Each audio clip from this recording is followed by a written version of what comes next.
We're down to the last two of these little guys. Yeah, amazing. Here, I'll They've let been you excellent. have the bigger one. Aw, thank you. Tell what these are. My beautiful friend Jess made them for me. They're South African biscuit. You have to speak loudly because I'm crunching. Okay, well, we're going to make a mess, I think. But you dunk them in your coffee? They're kind of like biscotti. What do they say? Biscuit? They say biscuit. Yeah, Biscuit? biscuit. And they've got currants in them. And like lemon peel. And they're like not too sweet. They're really great. And they've been making good brekkies too. They're really yum. Okay. People are paying good money to watch us drink coffee and put in a little product promo here. Anyway, you're going to intro this clip, right? Yeah, today we're going to talk about the importance of pets. And anyone who knows our family knows that it's not a very secret life of pets around here because we feature our pets a lot on Twitter. You. Oh, I do. Yeah. And I also want to tell the cat story and the kitten story. No, Lord, give me courage and patience. It elicits either a huge groan from the men and It's a gross story. It's beautiful. Women just love it. Okay, yeah. They really do. Okay, so I'm going to That's tell... the whole Mars and Venus thing. I think Yeah. women and cats...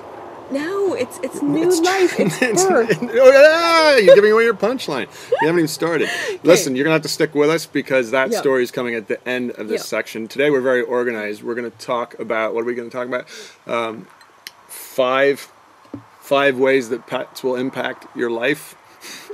And we're going to start out with number one, which is, Norann. Teach responsibility. Pets teach us to, and teach children to, care for their needs alongside of their own. So water, food, appropriate cages, and that's at least when our kids were little. I can see you have a story coming, but anyway, when our kids were little, it was a great way to teach them, the rabbits need water, and if you want to have your breakfast sodas, Peter Rabbit. Yeah. That kind of thing.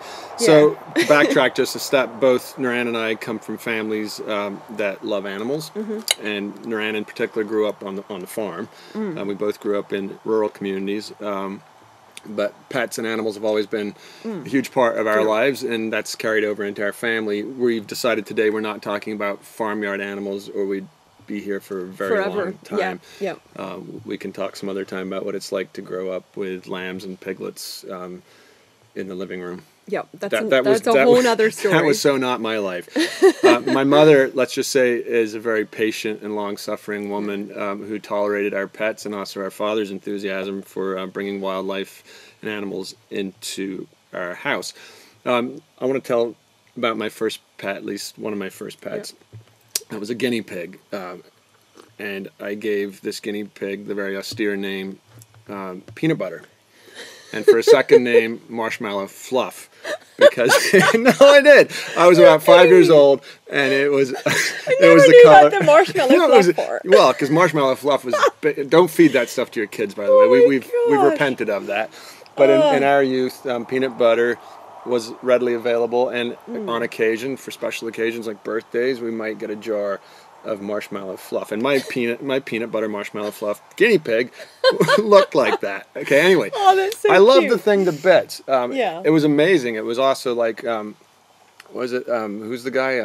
Pavlov with the dogs who did the experiment. It was a bit like that. I learned about that at a young age because we used to keep lettuce for it in the refrigerator, and then anytime that thing heard a plastic bag rattling, it would just go ballistic, like as only a guinea pig can. And so we got my brother and I were a little bit sadistic. We would take plastic bags and just rattle them at intervals just to hear this thing go completely off its head. Oh my god! Anyway, so like I said, I loved that thing dearly, but then and I cared for it very very studiously, religiously every day, and put it out in fresh grass. We lived in Connecticut at the time. Where it can get quite cold, so that the thing was indoors for the winter, but then would be out in the spring. We had a little cage for it. We moved to the United Kingdom, to England, when I was... Year 2, right? Yeah, second grade. Summer of second grade, something like that. And I left my guinea pig with a very dear friend of mine, whom I considered trustworthy. About 6 weeks after arriving in the UK, I got a letter from said friend regretting to inform me of the passing of peanut butter marshmallow fluff, and it died of neglect. Oh no, that's terrible. I won't go into the details because I've tried to forgive, but That's terrible. he forgot to give it water. No. And you can't do that with a pet. So No. so there I was, lamenting the loss of my pet felt like the other side of the world. So if you're watching this, know that I love you and I forgive you, but shame on you. On behalf of guinea pigs everywhere. So anyway, sorry, that story got a little long. You can tell it's just under the surface. It's so right there. under the surface. And that brings me to, or brings us to our next point, that pets don't. I just slurped really loudly. I know, and I feel like I'm crunching really loudly. Keep going. So, pet points. They don't fix your problems. They can even magnify them. So if you are super neglectful, or really disorganized, or leading a really busy life, a pet may not be the best. Why are you looking at me while you're saying these things? But they do provide company, and they do take a lot of work. But well, you're going to talk about the humor and the joy that pets bring into any life, right? Sorry. Don't be sorry. Just talk about it. Yeah. Okay. So that's what we were going to talk about. Next. I went right into You went right to the negative. Okay. Which is very unlike you. So we should put our hands together for Norann actually pointing out some things that could go wrong. Yeah, okay, I'm usually the one who does that. Yeah, I was going to actually say first that pets bring joy and humor and a very happy chaos to any house. There's a massive amount of unpredictability when you invite an animal into your life because they just won't always, play by the rules. No. But I love that. I love that about animals, and we've had many moments that have been heavy or weighty, or we've had to deal with something, and the pets have just dealing with something, and all of a sudden you find a little present from a pet, and yeah. you have to deal with that too. So. Or remember one time we had those our cat Ash when she had kittens. Our kids were quite small then, and every time we tried to say, now we're going to read scripture or something. We said that? Yeah. Well, like you were trying to, or anytime we were like trying to calm down. Probably more like let's look at Calvin and Hobbes together. But anyway, keep going. The kittens would just roar around and get totally wild, and we'd have to like.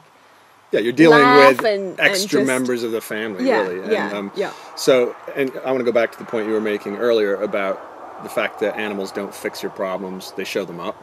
And your dad was always ruthless about that. Yeah. And you told me not to go here, but I'm going here.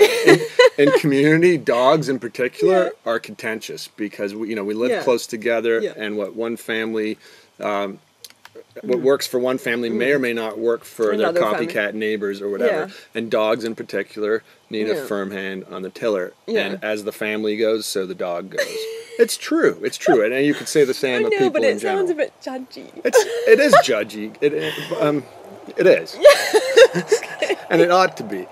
So just a caveat there. Don't get a pet to try to fix a problem that you're having. It won't. But it can fill a hole. Only in Jewish stories where you shove everything into a mitten, including yourselves, and then everything tumbles out, and then all of a sudden you feel like, wait. I don't think that's a Jewish story. No, there's a legend about going to the rabbi, and the rabbi says, okay. You're having an issue in your marriage, get a goat, put the goat in your house. And they go back and say, but I can't deal with the goat. And he says, well, bring a sheep in, and they bring in all these animals. But the very crowded mitten story is a different one. Well, I'm conflating the two. I think you They're both great stories. Look them up. I'm sure they're out there somewhere. Okay, we're getting way off topic. Okay, our fourth point was that pets teach empathy and compassion in a very, very natural way because they need comforting, they need grooming, they can get hurt, they can get sick. And they die. And they die. They do. And we have had many a funeral of a beloved pet. And here in Australia, we love to have cats. That's another story. But they're very helpful in protecting the children from snakes because the cat will just take out a snake. But that also means sometimes the cats die of snake bite or other, or just old age. So you experience a massive range of emotion, everything from love to anger, to fear to grief when you own pets and when you let them into your heart, as you ought to if you are going to own pets. let's go to cats for a minute. Yeah, Because yeah, that's a when you and I first determined that we wanted to join our lives together, Yes. what did I tell you? no cats, ever. And I loved you so much that I said yes. But you're a cat person. I am a total cat person.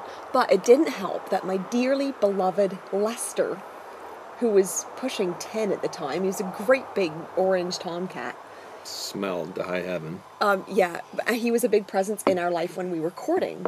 And Way too big a present. yeah, So I remember one time, like just weeks before we got married, I came over Yeah. to see you were under the weather, and there you were, like cuddled up in your bed, drinking a cup of tea, and I'm standing at the doorway saying hi, and there's Lester. crunching sounds coming from under your bed, and I'm like, is this normal?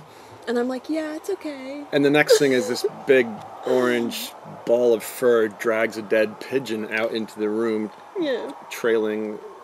And he gave you such a look. He gave you such a look of hurt and confusion and disgust. But why would you want to have brought that into our marriage? Like, this is phenomenal. Anyway. Okay, so I promised you no cats, ever. And then, And then we moved to Australia, and it is true, there are snakes in Australia. In fact, some of the world's most deadly snakes choose to call Australia home. we were given our third son on a day of heavenly rain. And when he came home, he was a long-awaited gift. And you said, do you think it's time to get a kitten? Why did I say that? And I couldn't believe it. I have no idea. And literally... Maybe it's because I just so full of adoration for you for giving me 3 sons. And when our youngest was 2 weeks old, you brought me home a tiny little black and white kitten, Simba. Remember? Of course I And did. she grew up with the boys, and at her death, at a respectable age, we'd lost count of the snake kills, but it was way over 10. Well, and that's what I'm remembering, because for me, the whole cat story begins when our youngest was 2. And I have this distinct memory of him walking off this porch, and down below was a brown snake, Yep. and the cat was sneaking up behind it and jumped on this thing's neck. Yep.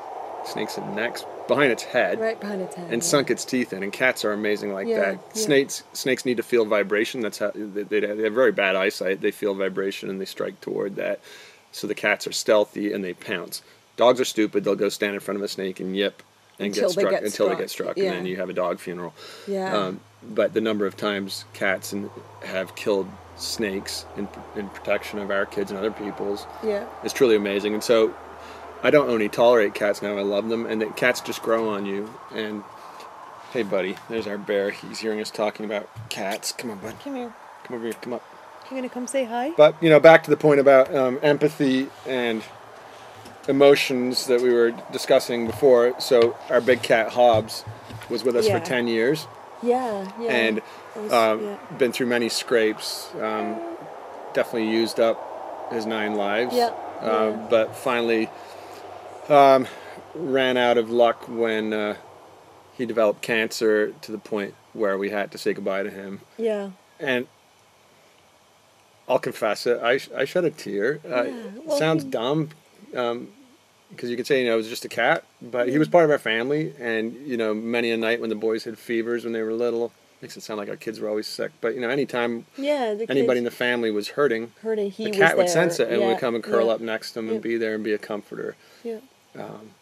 So it was tough to say goodbye, and he's a legend. Yeah. And I think also if you have pets that are friendly and outgoing to children, which our pets, we're Yeah. lucky our pets Like are. this young man here. Yeah. It's Hey, a buddy. great connection to children.